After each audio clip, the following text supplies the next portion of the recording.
परमादरणीय सज्जनों एवं देवियों, आज मैं श्राद्ध की अनिवार्यता के ऊपर अत्यंत संक्षिप्त चर्चा कर रहा हूं।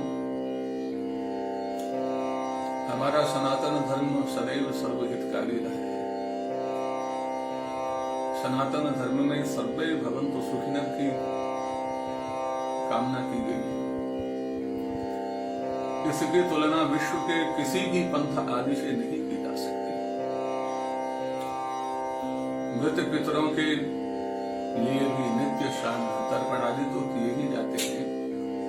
वर्ष का एक संपूर्ण पक्ष ही पितरों के निमित्त समर्पित होता है। सर्वकर्मापेक्षया श्राद्ध का विशेष महत्व है। मृत पितरों के निमित्त श्रद्धा से किया जाने वाला शास्त्रोक्त कर्म श्राद्ध कहलाता है। यथा समय संपाद्यमान श्राद्ध के कई प्रकार होते हैं। पितरों की तृप्ति के द्वारा अपने कल्याण के लिए श्राद्ध करना अनिवार्य है। अपने पितरों के लिए हम श्राद्ध नहीं करेंगे तो अन्य कौन कर देगा। समय पर श्राद्ध न करने से पितृगण कुपित होकर शाप देते हैं। परिणामतः परिवार कुटुंबियों में बहुविध अनिष्ट की संभावनाएं बनी रहती हैं। सविधि श्राद्ध के बिना पितृऋण से मुक्त होना असंभव है। और अभी तो पितृपक्ष चल रहा है। इस पितृपक्ष में केवल गया आदि पितृतीर्थ में ही नहीं, सबके घर में उनके पितर पधारते हैं और उनसे श्राद्ध की अपेक्षा, अपने कुटुंबियों से, पुत्र आदि से श्राद्ध की अपेक्षा रखते हैं। श्राद्ध नहीं मिलने पर वे कुपित होते हैं और शाप भी देते हैं। श्राद्ध से तृप्त हुए विश्वेदेव पितृगण, माता महादि तथा कुटुंबी जन समस्त कामनाओं को पूर्ण कर देते हैं।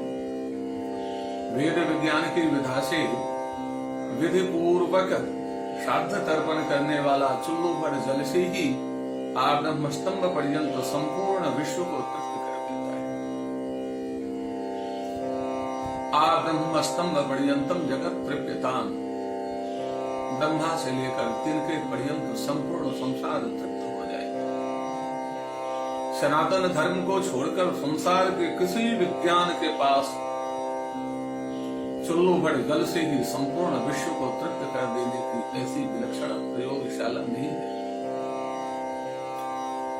जिस प्रकार किसी देशांतरवासी के लिए भारत से भेजे गए रुपये उस देश में प्रचलित मुद्रा के रूप में ही प्राप्त होते हैं, उसी में उसे लाभ भी है।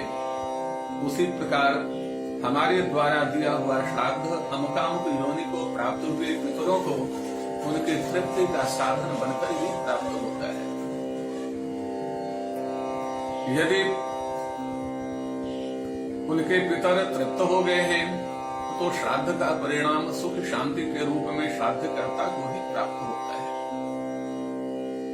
पितृकर्म में वस्तु शुद्धि और वाक्य शुद्धि आदि की अनिवार्यता है। पितरो वाक्यम इच्छन्ति। श्राद्ध के कई प्रकारों में ब्राह्मण भोजन मात्र भी एक प्रकार है। इसके भी अभाव में एक सवत्सा गाय को हरे चारे से तृप्त कर देने से भी श्राद्ध की मान्यता प्राप्त हो जाती है।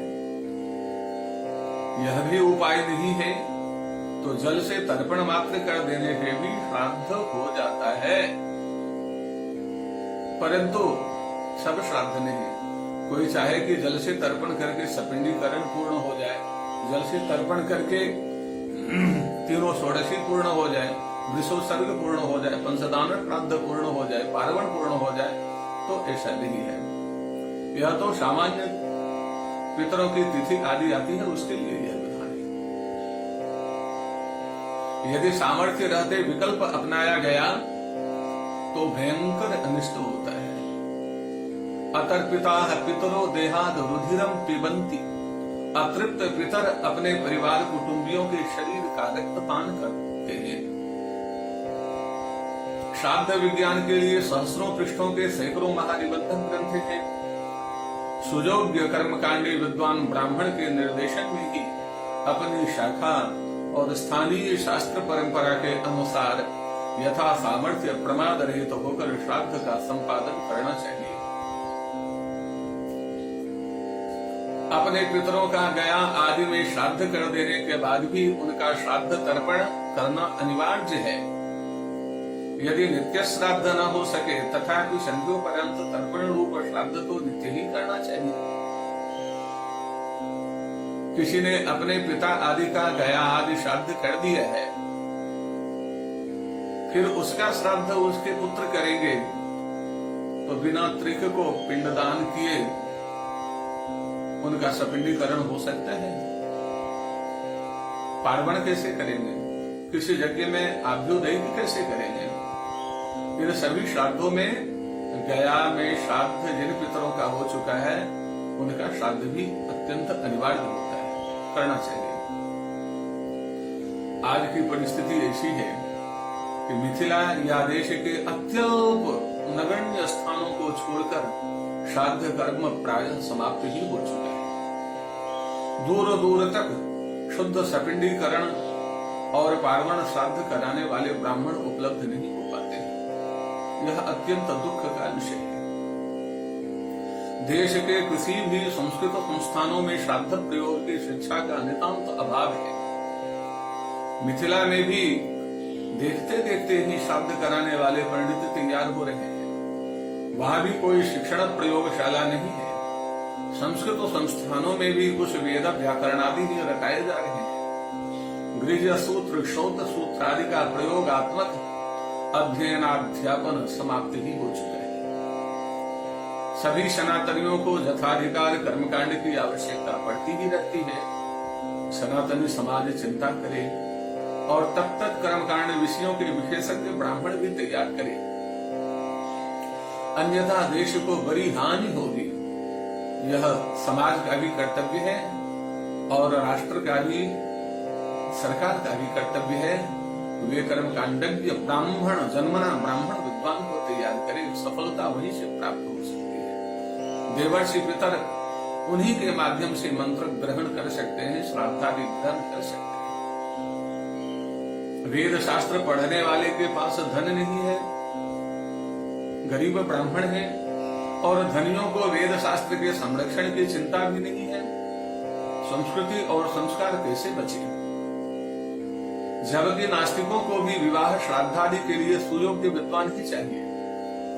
उन्हें पुण्य का फल तो चाहिए, पुण्य नहीं। ऐसी परिस्थिति में भारतीय संस्कृति रसातल में चली जाएगी। इसे आप सनातनी आस्तिक ही बचा सकते हैं। बचाने का दृढ़ संकल्प ले।